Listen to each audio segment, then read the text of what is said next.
Well, now we are moving forward for our next session, which is the last session for the day on content marketing Web 3.0, the road ahead. So many questions are in our head when it comes to content marketing Web 3.0. First one is a scam or a revolution? Is it all hype or early days yet? On how Web 3.0 may just be the evolution of content marketing we needed. How Web 3.0 technologies will impact the way consumers experience and consume the content. So to get all the answers to these questions, we have our esteemed panelists. Once again, I would like to invite Mr. Kosal Maladi, who is the Vice President, Madison, India. I think he's outside. Okay, he's there. Please welcome with a huge round of applause.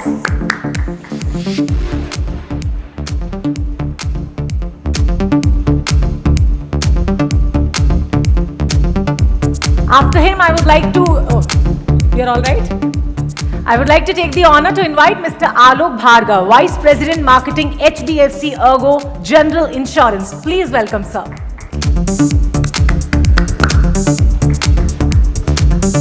We have Mr. R. Sridharan, Managing Editor, TV9 Network, Kannada. Please welcome, sir. At the end of the day, I believe applauses are declining, you know? So can we please hear the applauses with more energy, I believe? And now I would like to invite our session chair, the founder, CEO and editor-in-chief of IndianTelevision.com, Mr. Anil N.M. Vanwari. Please welcome, sir.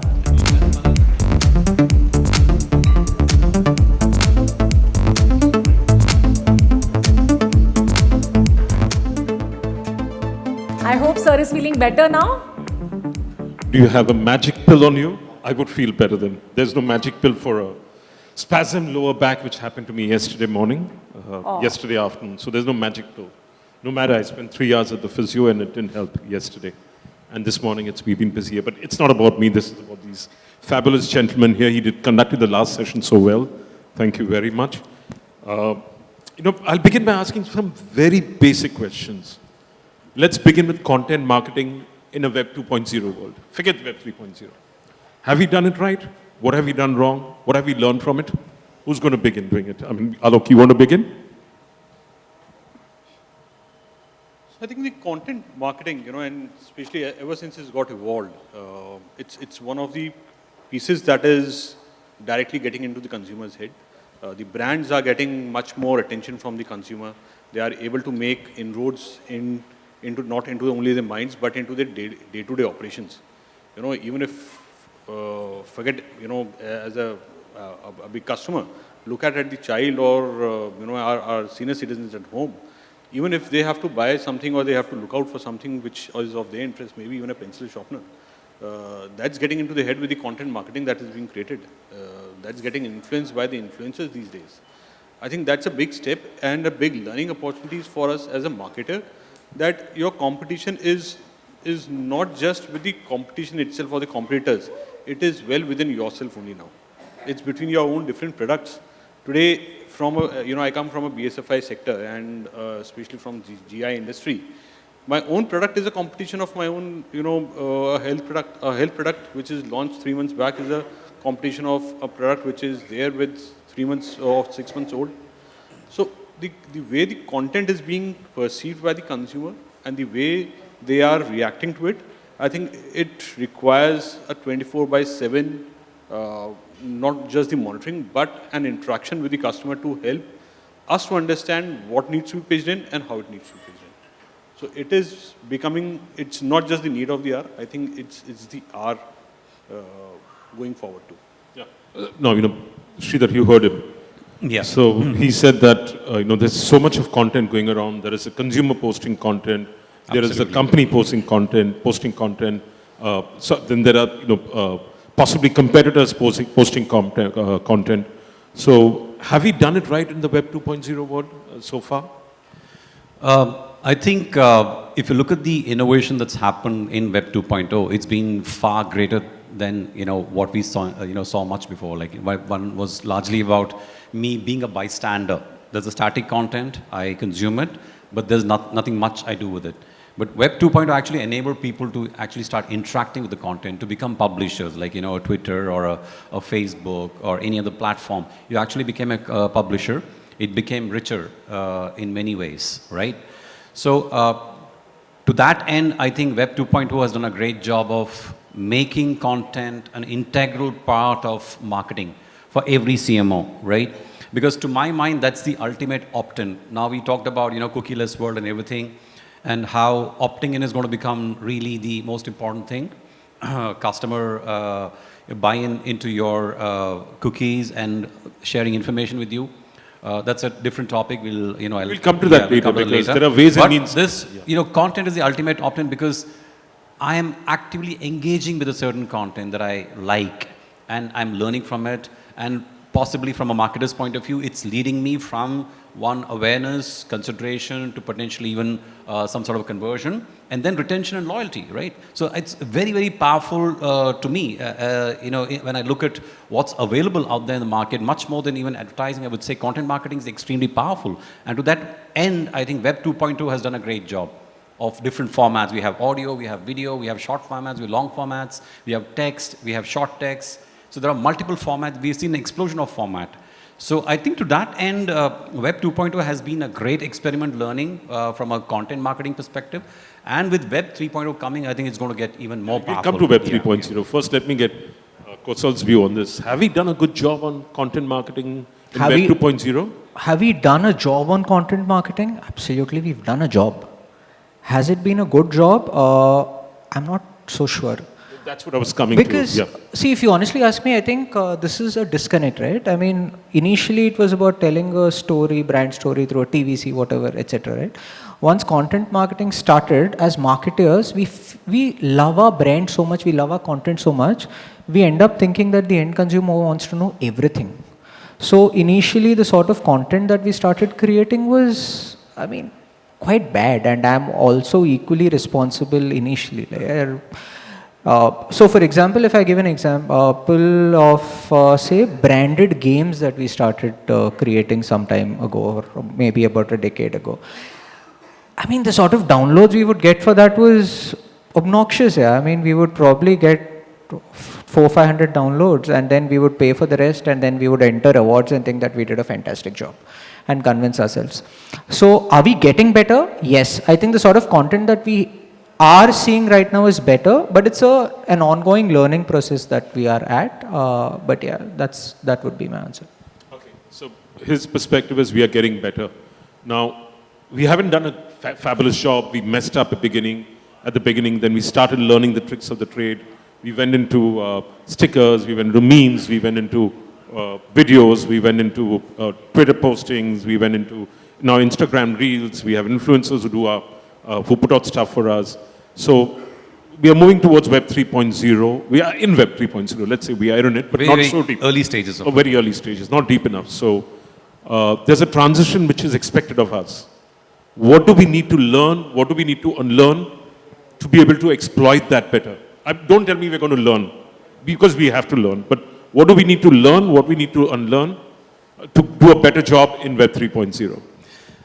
So see, as an observer, as someone who watches technology and industry trends, I think right now no one has any handbook to Web 3.0, right? Correct me if I'm wrong. No one in the world, and when talking about even the innovative world, no one has a handbook to how this is going to play out, right? But some things are very apparent and obvious, and how things are going to be very different in Web 3.0. One is, of course, I would break it up into large, two pillars, basically. One is on the content side. So it has to become far more immersive than what it is currently. And that's the big opportunity, right? With the whole Web 0.3, superior graphics, virtual reality, augmented reality, everything coming into play. That's number one. Number two is obviously on the privacy side, right? We had the previous session on cookieless world. But I think that's only a precursor to what Web 3.0 is going to bring, which is a totally different paradigm in terms of consumer privacy. Because the moment I'm able to tokenize my identity on the web, then what the brand sees is just a token. It doesn't know that there's a Anil Vanwari sitting behind it, he's certain age, lives in Bombay, does this, does that. No, that is under your control. Okay, as far as the brand is concerned, I'm only interacting with that token, a limited information, right? So this is the moment when the consumer actually wrests the control from these companies back to himself, or herself. So that, to my mind, is a very big shift that's going to happen. And marketers have to be prepared for that sort of an environment. Like, how do I then know my customer better? How do I really track my customer? How do I read them? And that Find is the where- tricks of the trade. Like Yeah. when I go into a new website, do you accept all cookies? Yes, no, select cookies, everything. And as habit, I go and say I select all cookies because I don't want to go and examine how many cookies, what will I allow and Right. what will I not allow. So let me give you a real life example. Okay, let me tell you how it's going to work going forward. Let's say, imagine you're going to a ball, okay, and I'm wearing a mask. Well, I might still know, okay, he's a man or a woman who's walked into my ballroom, but you really won't know my identity. Okay, that's really, that's how simple I can make it. Okay, so the power is going to be in the hands of consumers. So, which is why I'm saying that content marketing is going to become even more important as we go into Web 3.0, because I need to build communities. I need to build platforms where the people will come on their own, interact with me, and willingly share the information about themselves. So that is why. Challenge him, please, both of you all. As a brand, and this is something that's very important for us to learn, right, from Web 2.0. As I said, we love our brand so much. We believe that everyone wants to be with us. मैंने metaverse store खोला है. The world will come to shop with me. Why will I come? So I don't know if we are ready to answer those questions. I mean, we get fascinated by fantastic technology, and then we say, "Ki, we need to do something. We need PR around this." But that's the stage we are in right now. What is in it for the end consumer is an answer none of us have. So, as a content creator, Sridhar, let Alok talk. Yeah. Then you come. Then you A rebut very him. interesting point our friends have made. And honestly, as a marketer, I may not have the answer whether it is good from the consumer perspective or from the marketing perspective, but I'm pretty excited about it. Why? Back in, 10, a decade back, we were all in that experiential marketing space where, there was a physical, experience being given to a consumer when he used to walk into our brands or interact with the brand. A physical shop was there and he would interact with the product and services. Now imagine that same thing happening in a virtual platform. And if you come from a sector which is, if you have a product which is a non-tangible one, it becomes so much easier for consumer to actually experience your product, which he would have never been able to do so.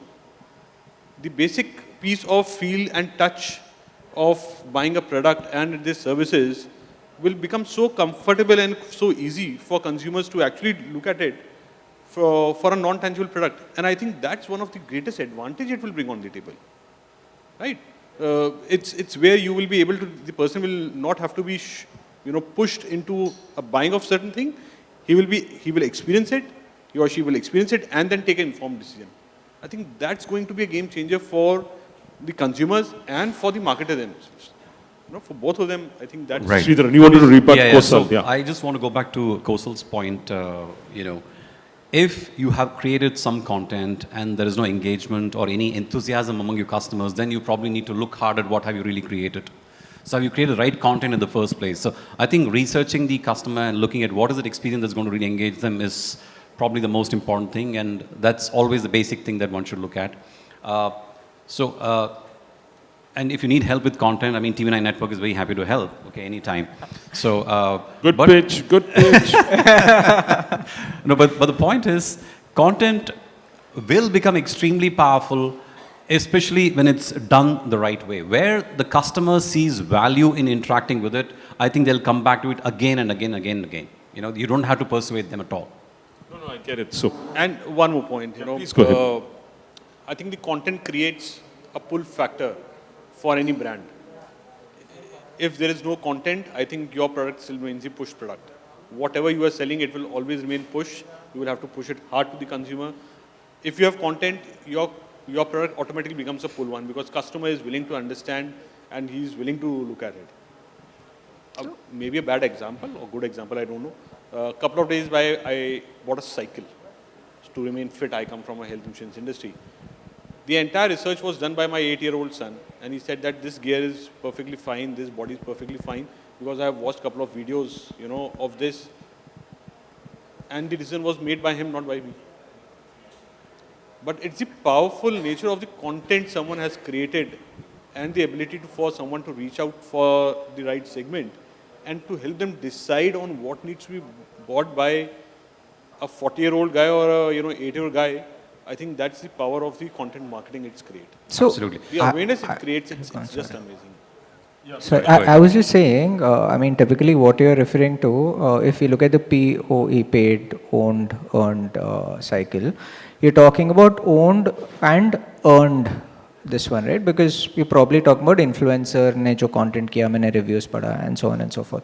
And I completely agree with you, that will become very, very important in Web 3.0 because it becomes a lot more interactive. Can this be owned by the brand or does it necessarily need to be earned? Because if I'm listening to a third person review the product, I'll probably trust it a lot more. So I need to invest in earned marketing, which by default makes my earned marketing paid marketing, right? And that's the reality of the world we live in. So influencer marketing is paid to a large extent. So I have a point to add to this. When does a content really when does it not work? When it is dishonest. That's the word that comes to mind. You know, when the content is dishonest to the customer, it doesn't work. I'll tell you, let me give you a small example. Now, Apple has launched multiple new smartwatches. Okay, it's also launched the Ultra. Now, is the brand honest enough to come out and say, okay, if you're not really the guy who's going to go, on a Atlantic or Arctic journey, or you're not someone who's going to like go into the Amazon and go do a solo trip, do you really need the Ultra? Do you have that sort of a moral courage to tell your customers that what do you really need? And I think we underestimate how smart the customer is. They're able to see through when a brand is not being honest with them.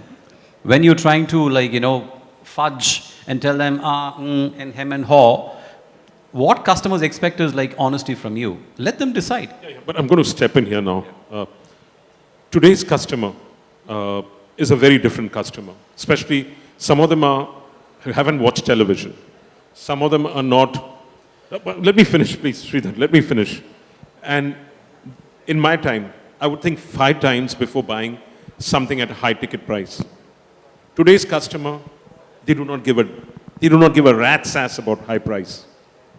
They'll put themselves in debt. They'll spend lots of money and they'll buy whatever attracts them. They're very impulsive purchasers. The younger customer especially. Like he said, his son decided the bike for him. No, but I have a different point of view. I have a different point of view on this. Let me this. finish. Yes. So how do you manage that customer who's probably not, 8-year-old son is an internet savvy guy, understands, watches unboxing videos, probably he watches tens of people reviewing products. In the virtual world, forget the virtual world, call it the Web 3.0 world, which is immersive. He's going to react very differently. And content over there will have to be very different. So you're saying you don't have the answers to what content to put out there. Then we are going to be drifting around like blind men trying to find the exit door or the entry door. You call it drifting, I call it experimentation and progress. Right? That's the nature of evolution. Right? We didn't get to Web 3.0 from day one. We had Web 1.0. No, so what you said is correct. Research the consumer. Yeah. Very, very important. Are we doing enough research? I haven't seen too much research being done on the new emerging consumer. Kosal, you're from an agency. I haven't seen enough. If you honestly ask me, every agency is trying to say that there is enough research. I'll leave it there. But the fact Honest confession. Honest confession. No, I said we are doing enough research. That's as big a lie as you can speak. Right. No, but the fact is, okay, honestly, there are enough experiments happening. And that's the truth of the matter. Everyone is trying to experiment. Everyone is learning. I won't say that the content that's coming out right now is the best, world class. There's certain content which I would not watch, but then we still do it because that's what works for the brand. But then there is a learning. So I would say that some of the content that's actually coming out now, call it in Web 2.0 or 3.0, is 1,000,000 times better than what we were seeing 2 years ago. Exactly. As recent as 2 years ago, and that's learning, right? And unless we get on that journey to learning and moving, we'll never get there. Yeah? We'll never have the perfect answer. Absolutely. But we need it's to a be constant ready. process. Yeah. Okay, so I want to make a point about what you Please said go about ahead. young consumers and splurging big money, impulsive. I don't think that captures the entire picture. I think the consumer is really smart. Even to the previous point that we talked about, dishonest content, I know young consumers will typically look at multiple influencers, multiple content, multiple videos, multiple reviews before they come to a conclusion. So I don't think we should even for a minute assume that whether it's a young consumer or an old consumer is actually not savvy enough to know when a brand is lying or just trying to fib. You know, they're doing their research, they're looking at multiple sources and then coming to a conclusion. If it happens to be the best in the market that they go after, which is expensive, sorry daddy, but you have to fund it. I totally agree. I mean, I'm not disputing that, but excepting my son earns his own keep and he buys his own products. Good for you. So I'm lucky in that. And I have a slight counter to this. I completely agree with you. If I'm buying an iPhone, I will research, right? If I'm buying an AC, I will research, or a big ticket item.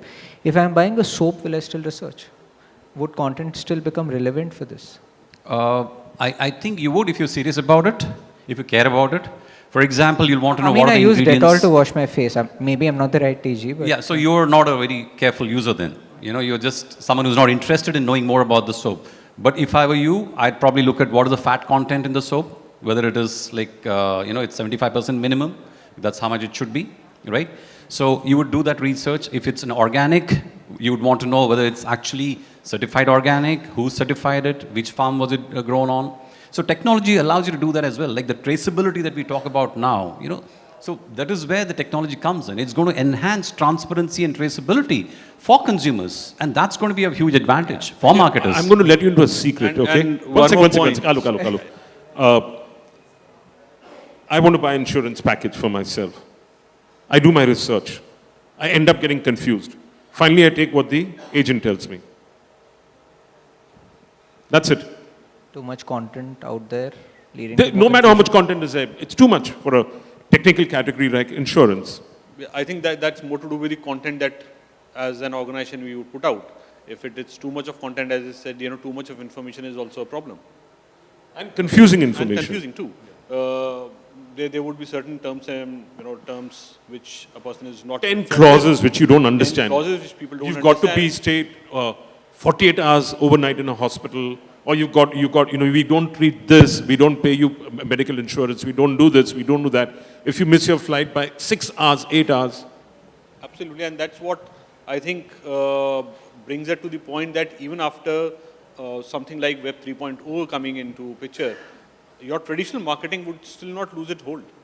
There would be people who would, and there would be consumers who would need support at the back end to try and give you that confidence that this product which you have studied a lot is actually right or wrong for you. And that brings, to my mind the piece that traditional marketing will still hold its ground as strong as it's holding today, whether it was Web 1.0 or it is 2.0 or maybe 3.0. Absolutely. I think that's a great point Alok makes, because what is really going to happen is that the multiple touch points in a consumer's journey, that's going to go up. Yeah. As a marketer, you have to ask yourself, am I want to be missing on a particular touch point? Absolutely, right? You don't want to be. That's why you have to be there. And then you figure out, okay, which is the one that actually, works for me the best, given my market So and we my have consumers. mass media marketing, mass media promotion which happens, but that is dwindling. I think in America, digital has overtaken traditional marketing, traditional budgets. So do we see that coming into our play also? Do we see your digital departments gaining more in strength? Or do we see television continue to have the regular mix? What's the mix now? I'd like each of you all to come and comment on this. And where will it go towards? What will Web 3.0 cover? What will Web 2.0 cover? What will broadcast cover? What will newspapers cover? What will PDFs of newspapers cover? How will you sell all of this? Yeah, so honestly, I think this is an interesting question, because if you look at the trend, right, in terms of the market size, traditional TV has maintained the highest in India, right? Right now, TV is close to 40,000 crores. Digital, as per our last report at Madison, was close to between 25 to 30,000 crores. This year, we believe that it will actually catch up with TV. Print has actually gone down. That said, digital, I would now call digital mass market. There is, whatever you do, we will give you this one. There is data, people started, as we discussed, right? Because of which people started saying, I will buy impressions, give me this data, that data, and we never really went up to, after impact. So if I'm investing say 50 crores on IPL on TV, I will say 3 crore में मेरे को same impact digital पे चाहिए नहीं मिलेगा. Put 50 crores on digital, we'll talk. Right? So the reach is there. So if digital today is reaching out to 650 million users, the numbers are there. Are we actually focusing enough on that or not is a question. If we do, then we will see impact coming out of digital as well is my core belief. Yeah. Your take on this? Yeah, a little different view from all the two panelists and, you know, maybe the moderator also. And No, I have maybe no we- views. I'm just with the audience, I think talking I will get some support views. from the audience. You know, when we compare Indian market to any other foreign market, maybe the Western countries, you know, in the US and the European countries, I think the basic piece that we forget about the nature of the Indian consumer is very, very different from them, you know, from that side of the world. In India, you may have a digital, you know, a section of people who are into digital, and no doubt I don't disagree at any point of time that digital will not take over. Digital will certainly take over. The way the new generation is growing up, the way we are turning into digital, the way the senior citizens are turning into digital modes. But I still, you know, I am individual as an individual, I am pretty hooked that Indian cultures are very, very different. The concept of joint family and watching TV together still exists, and it's going to exist for a long period of time. And if that's to stay over there, that on a dinner table you would like to watch TV along with your entire family, no way TV would have a second say with respect to digital. Still, a lot of buying decisions happen on the table, you know, on your dinner table with the entire family being together for, you know, anyone and everyone in the family. As a friend said that, you know, possibly he doesn't look out for the content when he's buying for soap. But if he's not, I think I'm pretty sure his wife or his mother would be searching for the same content while buying a soap for him. So content is being searched, everything is being done. Don't take it personally, please. No, I'm no, sure your wife is not buying I soap was for about you. to say I agree with you, but the yeah. point is that the Indian consumer and the psychology and the you know, and the values which Indian consumer is brought up and has been staying for last 20, 50, 100 years, that will pull, you know, that is going to stay, and that's going to drive the market in the near future too. Having said that, yes, digital will take over, but those value system would not die, and therefore TV and the other modes are going to stay. But do you think, as you said, with connected TV coming in, do you see a future for linear TV versus connected TV? When I mean, it's a separate conversation altogether. I don't know if we should get into that right now, but It's there. You know, connected TV and the linear TV are two separate things. But as long as, you know, the content that I'm you know, willing to watch along with the family, I think that would remain the core, you know, behind the Indian audiences. Yeah. And it's something which, as a marketer, we should not at any no, point no, of time give absolutely. away. So in fact, I would say that, and where I'm coming from is my daughter, for example, she's 6. She has no idea what linear TV is. I mean, we went to a hotel room on a holiday. At the hotel room, she drove us crazy because she didn't have a connected TV. And later on, she said, "वो new TV बहुत गंदा था ना." So I don't ever see her moving to a linear TV. So I agree with you. It's about a family coming together. It'll probably move to connected TV, and which will actually merge into digital. So it becomes one large medium rather than two disparate mediums. So I have a slightly different, maybe a supplementary point. I won't say a different point. What's happening is the viewing habits are becoming far more complex. I am not consuming anything in really isolation. Let's say even if it's an appointment viewing, a 9 p.m. appointment viewing that I'm doing in front of my television, family is gathered around on the sofa, everyone's watching. There are still multiple screens which are active at home. You know, I'm still maybe on an Instagram, maybe I'm still, looking at something on Twitter. So the point is, as a marketer, you need to be present and reinforce your brand's message and the value proposition across all these formats. Absolutely, yeah. You know, that really becomes important. So we cannot say that, this is a family thing, television only for this only for that. The same consistent message the brand has to be encountered no matter what the format on which I'm consuming content. No, I And get it. that's where, Only again, is that possibly I would say the content may vary from medium to medium. it has to be medium appropriate. Absolutely. Yeah. It has to You be said it appropriate. right. Like on television, and then on OTT, you'll have professionally created content with some amount of accumulated short videos, etc., which they're putting out now. OTTs are getting into the short video side. Then you will have your totally user-generated content, which is coming on your different platforms. Then you'll have your podcast. You'll have your then you'll have your Twitter. Then you'll have your Twitter feeds. Absolutely. Then you'll have your Reels, etc. And even Reels today are getting professionally curated. Absolutely. So therefore, appropriate content. Now coming Yes. back again to, and we agreed that while television will continue to have a large say, digital is going to creep up, and within that, I also talked about content being of different forms, professionally curated and created. Then let's move on to a world where, and he talked, Kosal talked about the connected TV coming more and more to the forefront. In a world where you're not having, cookieless world, that's what we're talking about. IDs not being clear, like he said, IDs may not be clear. But I'm sure the marketers will find a way around this. I'm sure agencies, they're deploying millions of technologists and programmers and technologists to get solutions around that. They'll come up with some formula. You agree or not? Wherein you'll get to know the identity. Absolutely, absolutely. Of course, there'll be formulas, there'll be mathematical equations, for lack of any other word, that will be used if data is not available. But there'll have to be a science behind this, and we are all actively working towards the science, right? That said, in fact, just to add to what he was saying in terms of multiple touch points, multiple things, like in the traditional world, we would say that if I'm doing a brand launch, I should look at a 5+ reach on TV. For sustenance, I should look at a 3+ reach, etc., etc. Now, what changes is the 5+, 3+ don't change. The mediums change. And in a world where data is not so linearly easily available, modeling comes into place, right? But the science remains in place, which is where, and if you look at the entire ACT funnel, the awareness, consideration, trial funnel, the moment people start moving into the consideration trial space, content kicks in.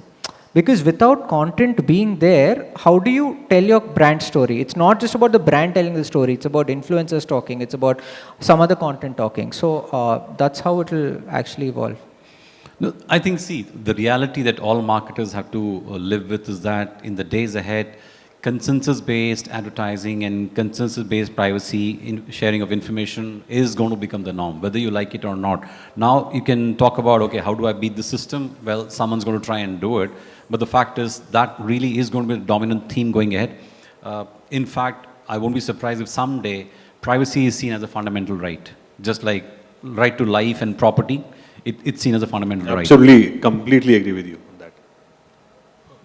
I mean, Nightmares for you. Privacy is a fundamental right.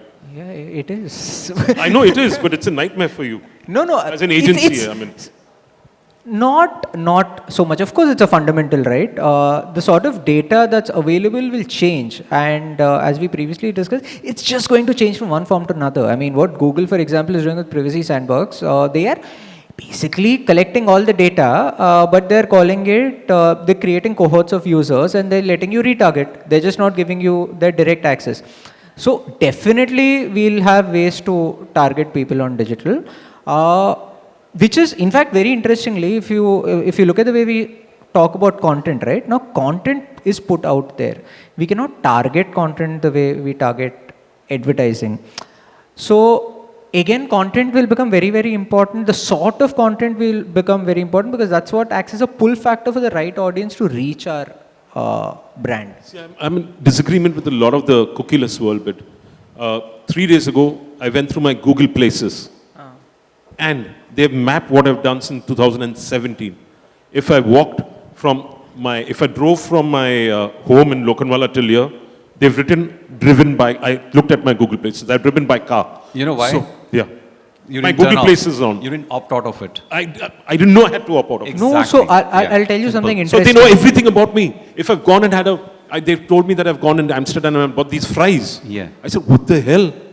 So Yeah. last week I got a notification from Google saying relive your memories from your UK trip last year. I did not go to UK. My Where is mom cookieless? went to UK. Where is cookieless? She signed into my account on her phone. So I know, but where is the cookieless no, world? it'll. No, that's going to this is come. not about No, cookies. wait. This is not about Right now cookies. there's This no- is about device ID tagging. Yeah, it's- That is allowed. That's different. Unless so you they'll opt find out. other ways of getting Of course, my that's what I'm information. No, but the point is, even today, you can opt out of it if you know that you can opt out of it. I mean, don't if know you how to don't opt out of yeah, it. I exactly. don't know. That's an issue, yeah. And And you are the most- average. no, I'm not the average. You're the average user. I'm not sorry, the average but yeah. user. I'm sorry. I'm a tech savvy. But I think, I'm tech savvy. I did not know this until I went into my Google. All of you, check your Google Maps. If you have a girlfriend, mistress somewhere, you'll get caught by your wife. I'm seriously telling you. Check out your Google, your places that you've been to. So I'm quite tech savvy, by the way. I think whether we can opt out or choose to opt in that, the bigger piece is that our data is already there with all the Googles of the world and the other different companies of the world. If you'll try and look out for where your data is available, I think each one of us sitting in the room, their data, the information of their personal information would be there with at least 100 odd companies out there in the market. They track you till, as a good friend was saying, that they will track you by road, by your preference, and if someone has logged into your account, they will track you till that point. I think our entire habits are with Yeah, so different coming back in that, organizations. the role of NFTs, the role of avatars, the role of digital assets in the world of Web 3.0. What role are they going to play in that metaverse universe, in the Web 3.0? The role of your buying habits of your cryptos on different exchanges. Yeah. So what's going to happen as far as marketing to these guys is concerned? Currently, you have banners on WazirX. You have different kinds of formats being pushed at you. Could be a video. So what goes on when you go on to Web 3.0? What will happen? So each of the things that you mentioned, the metaverse, NFT, or avatars or whatever, each of them is designed to give you an experiential, kind of a sense of the brand, the product, or the service you're going to experience, right? So for a marketer, I think it's a great thing. There should be nothing to crib about. I mean, it makes the experience far richer, more immersive from a brand perspective. So I think that's a good thing. Yeah, so in fact, I'll give you an example of something that we're doing for one of our clients, right? And this is Kama Sutra condoms. Now, in the world of Web 2.0, we had stickers. So brand would create stickers and people would download. We created stickers on NFT. And these stickers were, corny one-liners, right? Like, do you believe in love at first sight, or should I walk past you again? And other more explicit forms maybe, which I'm not calling out. These stickers we sold on NFT. People actually paid many thousand rupees to buy these stickers on NFT. That's the reality of the world we are living in today. And unless we are ready to do these sort of experiments, right, we'll not move forward. And I think that's where the future is. Yeah, I agree with that. So there are already virtual concerts happening, and there are virtual avatars attending those concerts, and these are sellout events.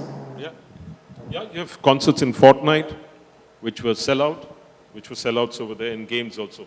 So now, in terms of interactivity, Web 3.0 offers a lot of interactivity. We're already doing it in Web 2.0. We are doing it with Star Sports through Megaphone TV and FanPulse, which we licensed to Star Sports. Watch the World Cup. You'll see a lot of FanPulse coming up in Cricket Live. So that's something our company has licensed to Star Sports. Yeah. So interactivity is very crucial. We are actually interacting with live television. Live, the votes are becoming clear live on television as voters are voting from their home, unlike SMS voting and stuff like that. So Web 3.0 will offer a totally different level of interactivity. So where do you see the marketer really dabbling in this or going in full scale, full stream ahead? Like with Megaphone TV, you can actually do a test drive. Once you vote, let's say there's a message which comes on TV, on the TV screen that which car is your favorite car? Which model of this car is your favorite car? You click on it, immediately you get a pop-up coming on your phone that there's an Aston band on TV. You vote on one of the cars, immediately you get a pop-up on your phone says, would you like to test drive this car? If you say yes, they'll take you to the address of the showroom where you can test drive it. Right. So it's more than just interactivity, it's actual immersion. So you talked about the auto industry. Now let's talk about, let's say, a sporting event. Television is streaming a live event, okay? Parallelly, I have my own metaverse as a team, okay? I have my own glasses or whatever that you want to wear, a VR virtual reality headset. I'm wearing it. And if, let's say, someone catches a ball, that can actually allow me to stand right next to the person and watch that player coming catch towards it. me. Catch So there are coming so towards many different options and scenarios which will become possible because of this immersive reality, which is one step even farther than interactive thing. So this is going to be very, very rich from a consumer point of view, and that is what is going to strengthen the brand and the consumer connect. To my mind, loyalty is going to become crazy. Yeah, I understand. So will an advertiser take that ball of me, that ball speeding towards me? Actually, it's speeding towards the fielder, but I'm feeling like it's speeding towards me. And I'm going to catch it. Will an advertiser, one of your clients, take on that moment and call it, let's say, call it the HDFC Life Ergo insurance moment? Will you take it up? Or do you want more masses to be able to take it up? Will you go for classes or will you go for masses? So I think it will a mixed answer of both, because if that immersive experience is being given to my perfect, my TG and my consumer that I'm trying to target, it gives me an added advantage, and that's where the content plays an important role.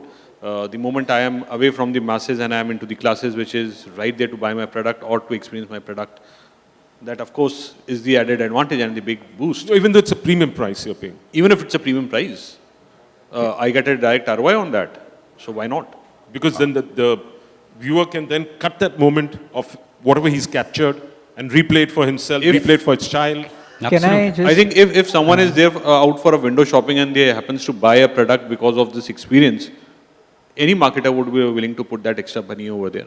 Yeah, I mean, see, honestly, if we look at the reality of today, would an advertiser be willing to buy space in metaverse? I think there are enough advertisers who are actually doing this. I mean, there are, but are they doing this for scale?